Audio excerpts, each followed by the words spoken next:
We're gonna do bestie haircut. Are you excited or nervous? You like it? Yeah. You get a whole new personality. It matches perfect with my outfit. 3 completely different days, 3 completely different Bates women, and somehow all of it landed in the same week. Erin spent hers watching an entire yard of kids disappear under mud, while her grandmother just sat there like it was nothing new. Carlin spent hers in a salon chair building what is starting to look like an actual tradition with her daughter. And Katie spent hers somewhere so aggressively photogenic it barely looks real, before the whole thing quietly came down to one small detail nobody was expecting to matter.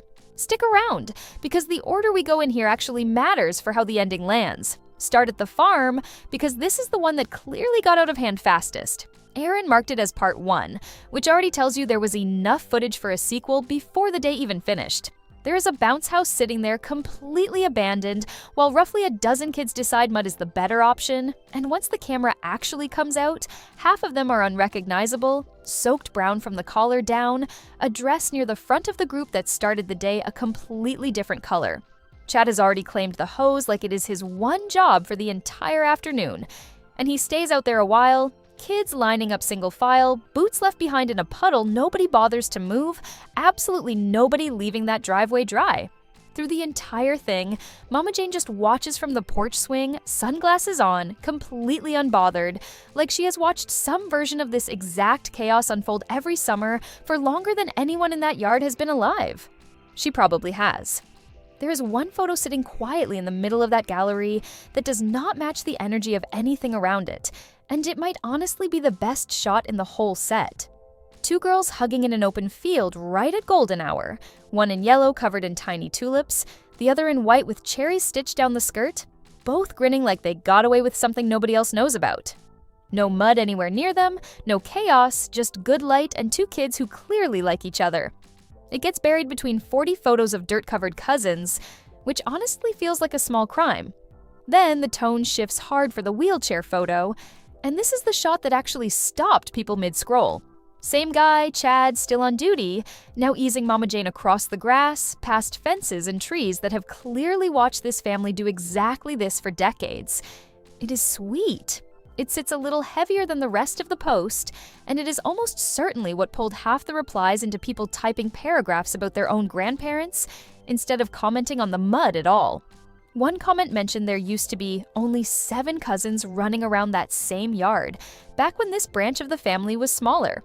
Compare that number to what is happening in this gallery now, and the scale of it hits differently. This post was never really about the dirt. It was about squeezing 4 generations into one single afternoon and letting the camera catch every second of it. Now shift gears completely, because Carlin is doing something a lot quieter and honestly more interesting if you actually pay attention to the pattern. Her caption brushed the whole thing off, calling it their thing now, almost like it was out of her control. But the phrase their thing implies there was a first time somewhere, which means there is an earlier version of this exact haircut video sitting out there that nobody is talking about yet. Her daughter Layla wanted to match mommy, and instead of grabbing a coordinating outfit like most parents would, Carlin drove her straight to a salon for the real thing. All that long hair, gone, replaced with a bob that lines up with her mother's almost exactly. What makes this feel less like a spontaneous clip and more like an actual ritual is how carefully it is put together. It opens in the car before they even walk inside, with the whole plan already laid out. It cuts to the stylist lifting Layla's damp hair, while someone jokes it looks like a Rapunzel situation. It jumps to her sitting happily in her mother's lap at the salon, like this is somewhere she already feels completely at home. There is even a clip labeled with her own name, like a dedicated camera angle, which only really makes sense if this kind of appointment happens often enough to deserve its own recurring bit. She checks the back of her own head with a handheld mirror, like she has done this dozens of times before, delivers her verdict once they are back in the car, and the whole story wraps up before most people finish their coffee. Not everyone loves the idea of a running haircut series built around a 5-year-old, and a handful of comments made that pretty clear. But that mild resistance barely slows anything down. If anything, a little disagreement tends to keep a series alive longer than universal agreement ever could, because people come back specifically to see which side wins the next round.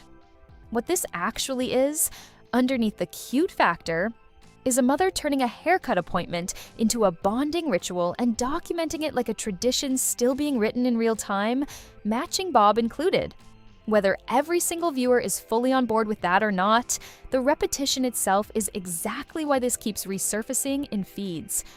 A one-time cute moment disappears in a day.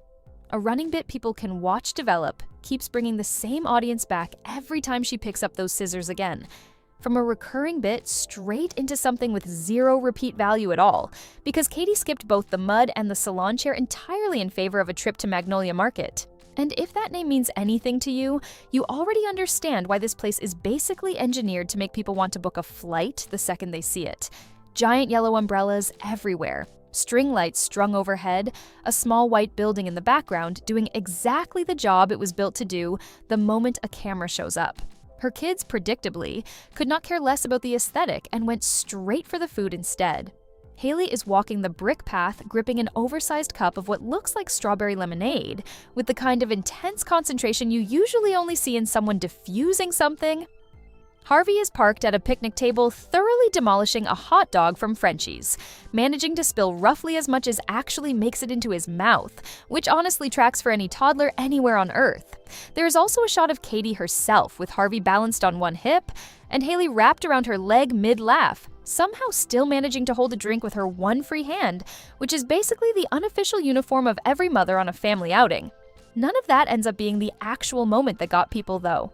The story closes on something tiny, just two small hands linked together inside the car, nothing else in frame except a little charm bracelet catching the light. No faces required. Katie said it completely melted her.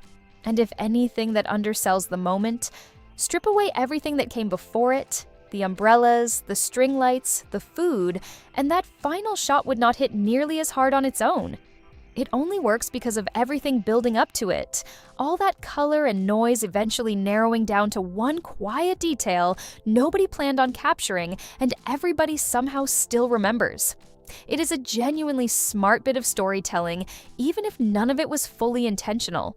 A big, loud, photogenic setting first, the noisy chaos of feeding two toddlers in the heat, and then the whole thing lands on something almost nobody else would have thought to leave in the final cut. Most people would have trimmed that last clip for being too plain to matter. To me, it is the one frame in the entire story that actually earns the caption sitting underneath it. So that is 3 completely different days from 3 completely different corners of this family.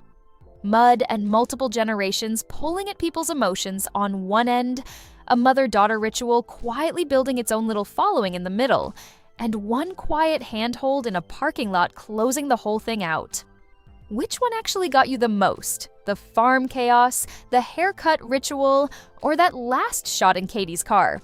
Drop your answer in the comments, because I genuinely want to know where everyone lands on this one.